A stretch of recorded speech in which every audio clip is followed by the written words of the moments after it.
Durante los últimos años, diferentes instituciones han defendido que bajar los salarios mejoraría la competitividad de las empresas, crearía más empleo y mejoraría la economía. El Fondo Monetario Internacional propone rebajar el sueldo de los trabajadores hasta un 10%. La CEOE propone bajar el sueldo para mejorar la competitividad de las empresas españolas mediante la reforma laboral. El Banco de España también propone rebajar el sueldo de los asalariados por debajo del salario mínimo. La Comisión Europea, por medio de Olli Rehn, propone rebajas de hasta el 10%. Sin embargo, los últimos datos indican que la pérdida de competitividad en España se ha reducido debido a la caída de los salarios y del empleo. En 5 años, han caído un 11,4%. Las familias, al tener menos dinero, consumen menos. Al consumir menos, las empresas tienen menos ingresos. Esto provoca que se reduzcan los ingresos por impuestos y se gravan los gastos por prestaciones de desempleo al haber más despidos, lo que hace que la economía vaya a peor. Sin embargo, los responsables de las instituciones nos venden la disminución salarial como una solución para crear empleo y mejorar la competitividad.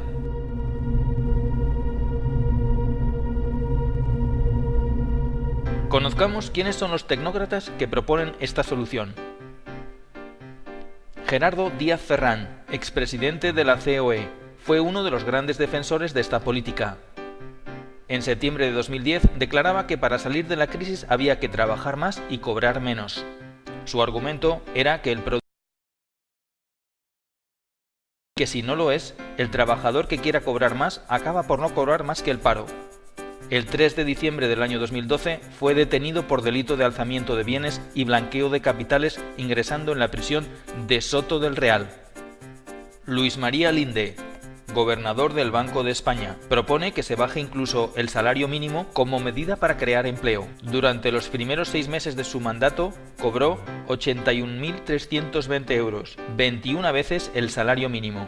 Una de las grandes defensoras de la disminución salarial es Christine Lagarde, directora del Fondo Monetario Internacional. Christine cobra un total de 383.000 euros libres de impuestos.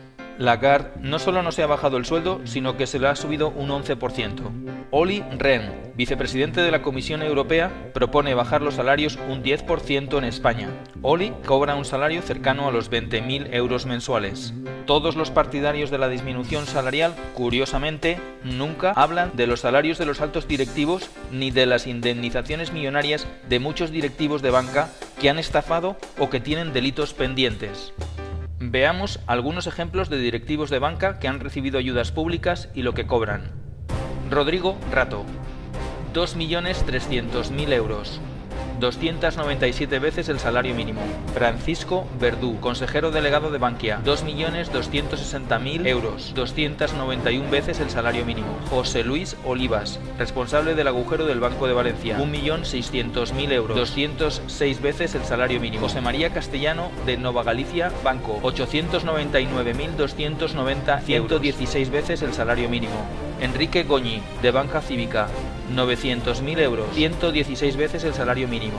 Josep María Loza, director general Caixa Catalunya, cobró una indemnización de 10 millones de euros. Narcís Serra, presidente de Caixa Catalunya, 200.000 euros anuales, 25,8 veces el salario mínimo. Belén Romana, presidenta del Banco Malo, Sareb, 33.000 euros al mes, 51 veces el salario mínimo. Walter de Luna, director general del Banco Malo, 32.000 euros al mes, 49 veces el salario mínimo.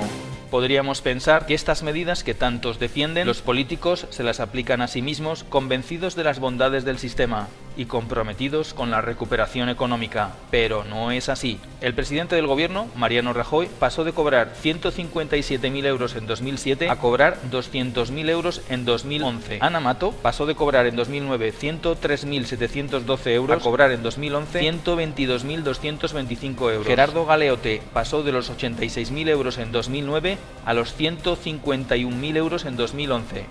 Jesús Sepúlveda pasó de los 84.000 euros en 2009 a los 117.000 en 2011. Las consecuencias de una bajada salarial serían llevar a millones de familias a la ruina económica, generando un sufrimiento humano sin precedentes y empeorando el consumo interno. No se puede entender que la Comisión Europea apoye esta iniciativa. A pesar de todas estas evidencias, Olli Rehn, vicepresidente de la Comisión Europea, insiste en que se bajen los salarios españoles un 10% ante la incredulidad de todos los grupos políticos e incluso de la COE. Las declaraciones de Olli Rehn pueden ser tomadas como directamente hostiles hacia el pueblo español. Por ello, sus representantes políticos deben de exigir depurar responsabilidades a la Comisión Europea. Bajar los salarios no mejora la economía. Al contrario, empeora la situación al afectar negativamente al consumo interno y terminar de hundir a las empresas.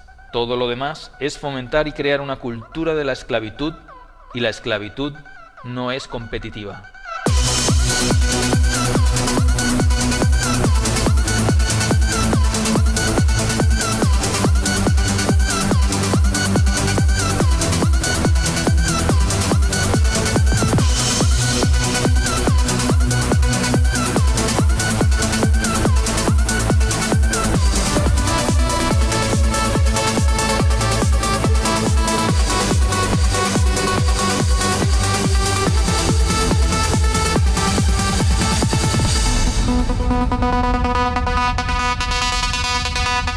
Thank you.